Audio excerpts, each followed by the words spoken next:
Welcome to the Diverse Minds podcast, where we give you the tips, tools, and techniques you need to be a mentally healthy and inclusive leader. Each week, you'll hear about a variety of topics linked to mental health, wellbeing, and diversity that will enhance both your professional practice and personal wellbeing. Welcome to the 213th episode of the award-winning Diverse Minds podcast, and it's our final in the series on writing and wellbeing. And boy, do I have a treat for you. Today, I'm joined by the wonderful Jackee Holder. Jackee has a portfolio career as a leadership coach at executive and board levels and on leadership development programs, as well as being an expert in promoting the health and wellness benefits of journaling, expressive writing, and nature wellness. Jackee has penned 3 nonfiction titles, 2 illustrated nature-themed writing maps, Writing with Fabulous Trees and Rewilding the Page writing maps. And in 2016, she self-published the Inner and Outer Nature Self-Discovery Card Deck, a collection of 49 nature-inspired journal writing prompts, bringing together the benefits of nature and therapeutic writing. Her work has been featured in several anthologies, including The Big Book of Journaling, Transformational Journaling for Coaches, Therapists, and Clients, the Creativity Workbook for Coaches and Creatives, Inside Creativity Coaching, and 101 Coaching Supervision Techniques, Approaches, Inquiries, and Experiments. Jackee is regularly featured on a host of podcasts and summits. She currently pens a monthly column for Psychologies magazine, the UK's best-selling emotional wellbeing magazine, and she's a well-seasoned walker of London streets, parks, and green spaces with over 10,000 walking and writing hours under her belt. Jackee describes herself as an urban city walker and enthusiast for health and well-being benefits of connecting and engaging with trees and nature inside urban environments. So, Jackee, a huge welcome to the show. It's fantastic to be here. I'm really looking forward to talking to you. And thanks for just creating such an amazing podcast. You know, I've listened to so many of the interviews that you've had and just really been blown away by the depth and the content. So no pressure on me today, but really, really happy to be here. Well, I'm overjoyed, and we were saying, weren't we? We have so many mutual connections and we've never met in real life, which is strange. So I'm so happy to have you here, and I've known of your work for many years through the wonderful Janet Morgan. So let's kick off with you telling the listeners what you're working on at the moment. Yeah, so thank you. I didn't know where to start with what I'm working on at the moment, because people who know me really well know that Jackee's always working on a number of different things. But as we're going to be talking about journaling and being in nature, I thought I'd just share a couple of projects that I'm quite deeply engaged with at the moment. And the first one is on my next book. It's about 3 years overdue. And I think there's a good reason why it's 3 years overdue, because a lot of the content that is going into the book now, it makes real sense given post-COVID, what we've gone through. So I'm working on a book that's exploring the social and emotional capital of journaling and therapeutic writing. And I think I really needed that time for my ideas to synthesize and to bring it up to speed with everything that's happened in the last 3 years. So in the writing of it, what I'm doing is I'm using examples of some of my own mental health challenges from the past and from the present. And many of the examples that my clients have shared in my work as a coach, my work as a facilitator on leadership programs, just talking about some of the different challenges that they've had around their mental health and their well-being, and bringing that intersection of how expressive writing, journal writing, being creative in a way of, you know, exploring your personal and your professional development from a writing perspective. But I think the thing that's really different about this book is that it's been written from what I call a trauma-informed perspective, in that it considers the impact of trauma on emotional and psychological wellness. And I particularly wanted to bring that in because my lived experience as a racially diverse woman, a global majority woman in a Black and brown body, and just talking about and thinking about that in the context of weathering that happens for Black and brown bodies, particularly coming out of COVID-19 and all of the other things that have happened in the world. I wanted to explore some of that through my lived experience, so that you've got a journaling book that doesn't write about it just from a generic experience, but brings in a range of diverse experiences into the body of work that is around journaling and expressive writing from more of an intersectional lens and perspective. The second thing that I'm just about to launch is a research study on the impact of journaling for primarily women, but also again bringing in the unique experiences as global majority women. And I'm someone who's been really studying and really have gone into the body of research that's existed around journal writing and expressive writing. You've done some great podcasts, the last 2 or 3 podcasts, where you've been looking at the what evidence base there is around it. You talked about James Pennebaker, who is one of the foremost names known in the world of expressive writing. But if you look at all of those studies, Layla, you won't find anyone that is focused in on particular groups, like, for example, for women or for global majority men and women. And I wanted to begin to do something around this to really understand the impact of journaling on our lives. So I did a pilot study recently where I wanted to really just gather people's ideas about what they wanted to see on another book on the market around journaling. So I did a little pilot study, and it was really interesting to see what people sent back. And I just thought, actually, I've got some really great networks. Why don't I do a study now that gets people to share specifically how they journal, why they journal, where they journal, and what do they get out of journaling, and what are their experiences around the benefits and the value of journaling. So I can add to the body of research that is out there, but also bring another lens and another perspective to it. So those are 2 of the things that I'm working on at the moment. Brilliant. And I think there will be so many people queuing up for your book, Jackee, your 4th book. And what I wanted to say as well was it's absolutely vital to look at that specific lens of global majority diaspora communities, because I think often the wellness industry, and that's the industry part of it, not people doing individual wellness practices, have jumped on this idea of journaling and made it very, I think it can feel parts of it can feel but very banal, but we know that journaling is intrinsic to so many cultures in so many different ways. So what really resonates with me about your work is that connection on the ancestral part and the cultural part. Yeah, well, I think that's really interesting, because I was thinking back, I've been journaling since I was in my mid-20s. I think that's when it really became a practice. I became a first-time mum when I was age 26, and I know that I definitely had a habit and a practice of journaling. And around the same time, I started to do and run and facilitate a number of retreats for Black women and for Black men. And one of the things that was really intrinsic to these retreats, which became very popular, I see a lot of men and women out there doing really great work now, who were women and men that came through those retreats. And I know a big part of that was bringing in the writing element that was based in rituals and customs and practices that were drawn from our cultural histories, our cultural practices that sometimes we had forgotten about. I really embedded them into the shape and the structure of the work that we did over those weekends. And they probably are some of the best work that I've done over the years, in terms of really working from a really holistic perspective, but bringing in journaling, expressive writing, storytelling.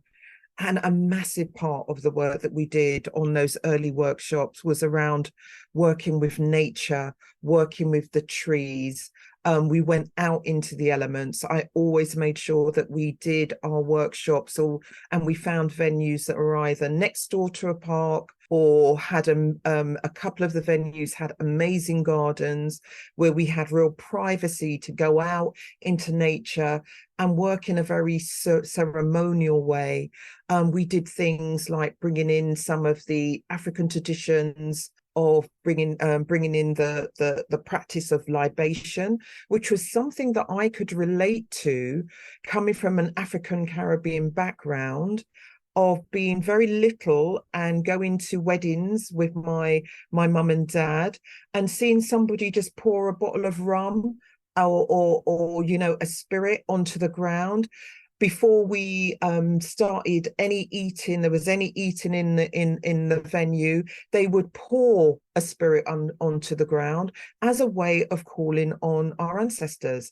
And of course, those are ancient traditions that have been passed down. And what I found there was that when we engaged respectfully, being culturally sensitive to those ceremonies and those practices in our workshops, we created a deep sense of community, a deep sense of connection and reverence from our lineage and our stories and those ancestral generations that have gone before us, and which actually influence and shape many of us, consciously and unconsciously.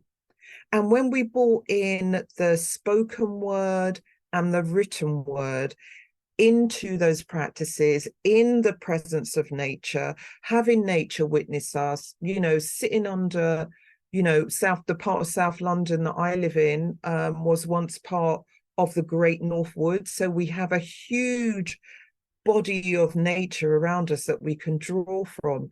And there was just something so sacred about sitting under, an old heritage tree, a tree that's over 100 years old, and just allowing the presence of the tree, the stories that tree has accumulated, not just through the trunk and the branches and the leaves, but through its roots, and just recognizing how all of those roots connect to other trees in the area, just like our own roots have gotten us to where we are. Those journeys are our families, the intergenerational connections that we have made. When we brought all of that together, we did some very sacred healing work, bringing all of those modalities together in the spaces that we created.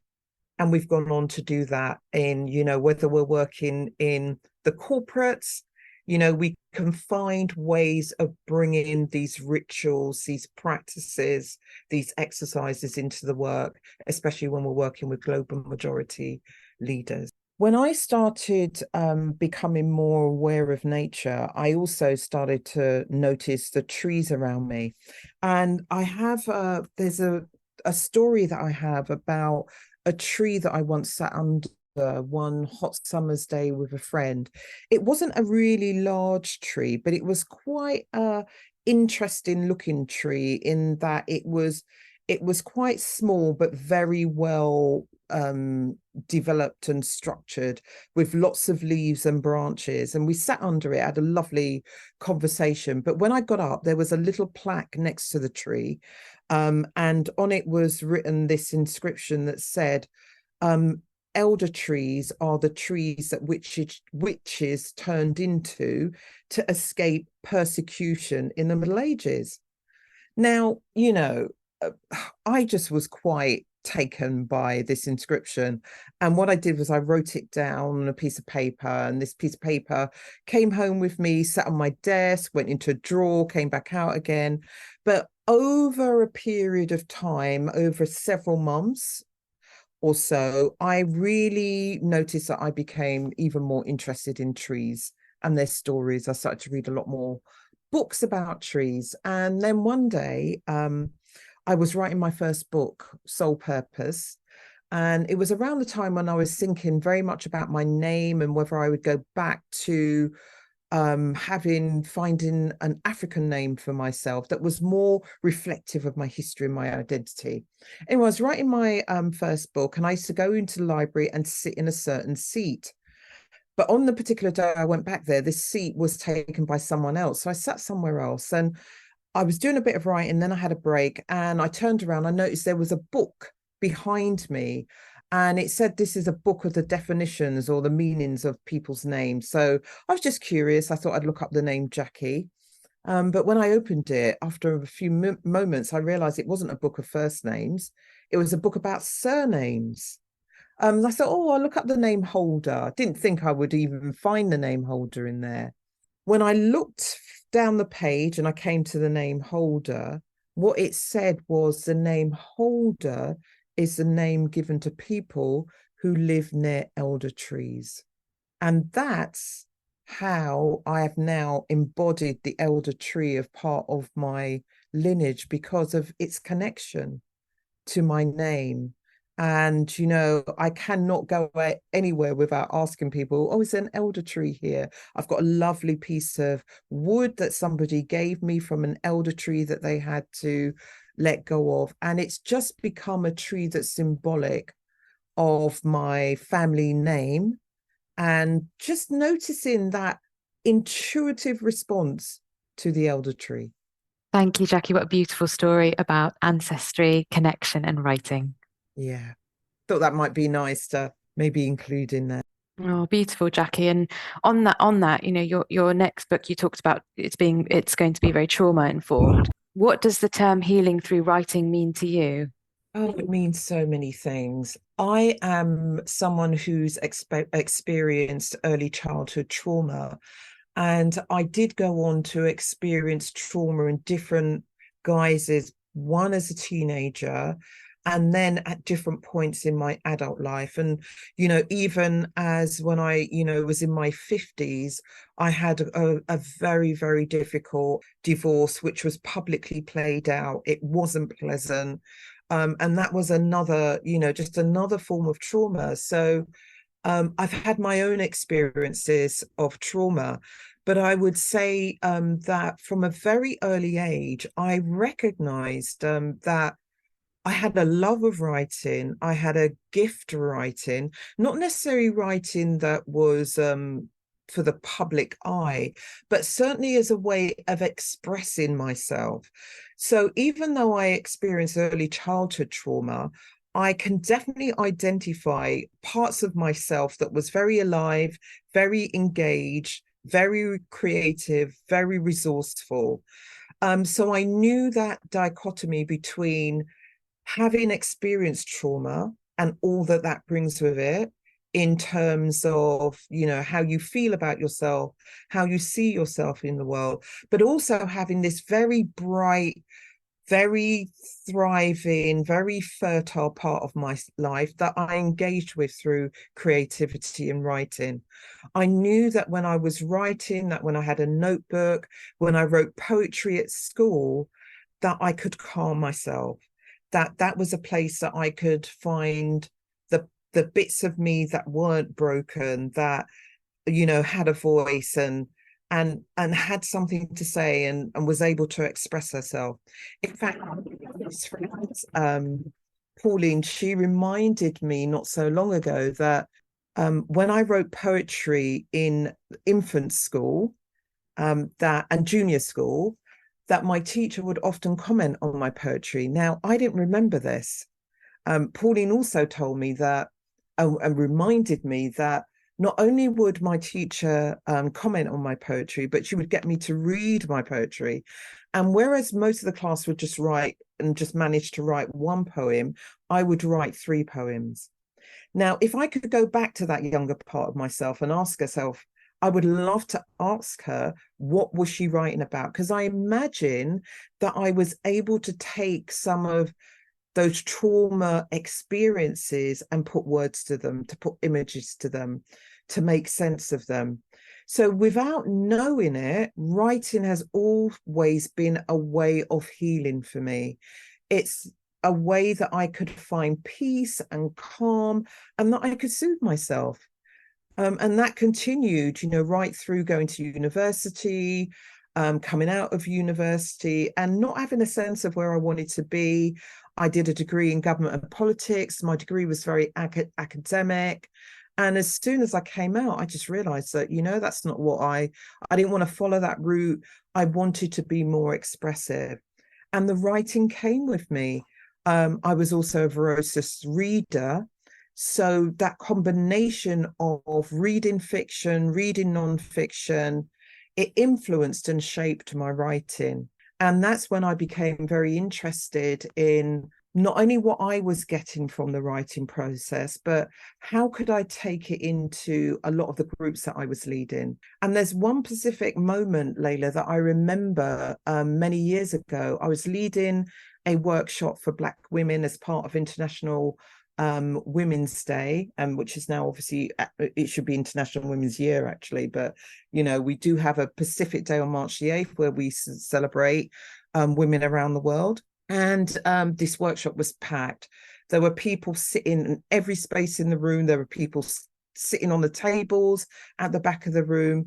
And I led the community of women that had gathered in this space through a writing exercise I called 7 Minutes of Spiritual Grace. I simply invited everyone to grab a notebook, pen and paper. We distributed pen and paper. Not everyone came with a notebook. And we invited everyone to write for 7 minutes in a free writing exercise where they could just write down anything that they were feeling in the moment, anything that they were noticing. It was really, really, really visceral to notice the silence that enveloped the room that afternoon. And we sat there for 7 minutes. Everyone was head bowed, moving their pens across the page. And I had a little chimer. And after 7 minutes, I hit the chimer and nobody looked up.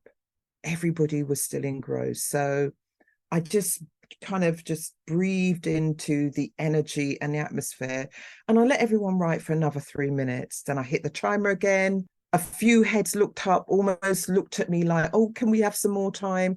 And in the end, everyone wrote for about 15 minutes. And eventually I called the group back. And it was amazing to hear what women said they experienced and they felt. This was a group of global majority women.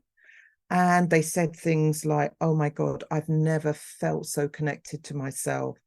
Oh, I had no idea how long we were writing for, but it just felt so nourishing and healing. Or I didn't want to stop because I was so surprised by what came through me, what I was writing about. It really took me by surprise. And as we listened to all of the things that women said as we went around the room, it was quite clear that the act of writing in community, in the way that we did, was almost the same as some people come to prayer, some people come to meditation, all the different healing modalities. I realized and I recognized and acknowledged in that moment that writing has its own healing properties. And it is a way that we can really connect with the deeper aspects of ourselves in a way that we can make meaning of our lived experiences and who we are beneath the surface of sometimes the ways in which we show up in our lives. So for me, it was about bringing that personal lived experience that I had and recognizing that there was a place for expressive writing in really supporting a transformative space for global majority people and a lot of the global majority leaders that I get to work with in organizational life. I think I said a lot there, Layla. No, that's brilliant and really helpful. And the example you gave about having that space to be connected to ourselves. And I think that's one of the things. And in 2 episodes ago when I was talking to Jim Hall, I talked about this whole thing about who has the right to write. And I think my experience is that many of us from global majority communities, we might have been shut down. We might have been told our words aren't valuable, our grammar's not right, our punctuation's not right. We have to copy Wordsworth or whatever it is. So how do you think, we can, as global majority communities, tap into this more? And actually, I think sometimes there's a bit of a hurdle and there's a kind of a process to give ourselves permission to do this. Yeah, it's a really good question. First of all, I would say I really can see how we can create safe psychological spaces in the same way that we set those safe psychological spaces up in organizational life. I think we can create those safe psychological spaces in community. I think that we can create those spaces where we can write outside of those borders, outside of those limits. As a global majority people, we can create those spaces where people can come and write together, where you can transcend all of those negative scripts that we've been given about writing and find your own voice on the page. There's nothing more liberating, there's nothing more freeing than when somebody writes in their own voice. And of course, when we write in our own voice, we often connect to our power and our authenticity. And that's what I really believe that the writing allows us to be able to do, to find our voice and to find our power and to find our authenticity. I think that there are certain prompts that we can work with that will allow us. And if I could just give you one example of a prompt that I've used with racially diverse leaders in groups, which, to be honest, has surprised me by the response that has come out of this writing prompt. And it is, I can't even remember where I found this prompt, but it's really simple. And it starts with this statement: I am my ancestors' wildest dreams. And I sometimes use this as a prompt at the beginning of action learning set or some groups that I'm running with global majority leaders. And it's amazing. It's just amazing what comes out of it. So I think there are ways in which we can be creative, we can be resourceful, we can take risks with where we introduce writing, how we introduce writing, and the kinds of spaces that we create that enable people to feel safe to engage with it. Yeah, brilliant. Thank you, Jackee. Really, really helpful and practical and grounded ideas. And then, you do so much work with executive leaders and board leaders and on leadership development programs. So how can workplaces, what should they be doing? How could they start these conversations to support staff on journaling through nature and to help their well-being? Some workplaces have green spaces, some don't, but they might be close to a park or something. How could that be integrated into the day-to-day and also spoken about more? So it's not, sit at your desk 9 till 5, do not move, and then you're doing emails on your journey home, because all of that needs to be looked at, because we know that if we're looking after our staff, they're going to be more productive. There's all the business case stuff, but what about this specifically about the writing, the nature, and the connection? Well, first of all, kudos to all those organizations that do have the green spaces. And so, that's a great start. And we want to encourage more organizations to think about not just the green spaces within their organizations, because that's not always practical for every organization. But for example, I live in London. London has over 300 parks. We are a city that is abundant with green spaces. So every organization can start to really think about, what are the green spaces around you that your staff can connect in with really easily, that are accessible? So you want to start to think about the environment and the landscape around you and encourage your staff to engage with those spaces and those places. You can start to think about the kinds of events that you can create in those spaces that will promote better connections or more connections with nature for your staff, and also engage with journal writing. I think it's really important for organizations to think about sharing more around the research around expressive writing. It's really interesting to just notice when people hear that there is an evidence base around expressive writing and journal writing, it really makes it feel more attractive and more beneficial and valuable for people to engage with. I think there are ways in which we can bring in more journaling or writing prompts at the beginning and the end of meetings. And that's a really good way for people to really open up more and to create more psychological safety in our meetings. And I also think about a lot of organizations do development days and away days, and to really think about locating those in spaces where you're bringing nature into your development days as well, but also to think about some of the resources that are around in terms of journal writing and nature writing kits that you can share or disseminate or bring to the attention of your staff, so that they can use those in having, really well thought through resources that they can use for journaling and creative writing for well-being. Really great practical tips. I love that point about a journaling prompt at the start and at the end of a meeting. I think that's brilliant. Something that could be easily done and used. Really helpful. So, Jackee, you're an incredibly busy person. And how do you look after your own mental health? What are your top 3 tips? And I'm guessing one of them might be journaling. Yeah, it is. The thing about it, Layla, is that I walk with my notebook everywhere. My bags are often quite heavy, and that's something that I'm having to think about quite a bit, actually. But there is something for me. I spend a lot of time on Zoom. My eyes really ache me or we run most of our programs now on Zoom, and most of our meetings are on Zoom. So when I get off of Zoom, go into my notebook and write in analog is so relaxing.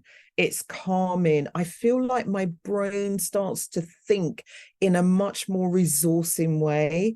My ideas start to become much more fleshy. It's almost like I'm watering my thinking and my imagination.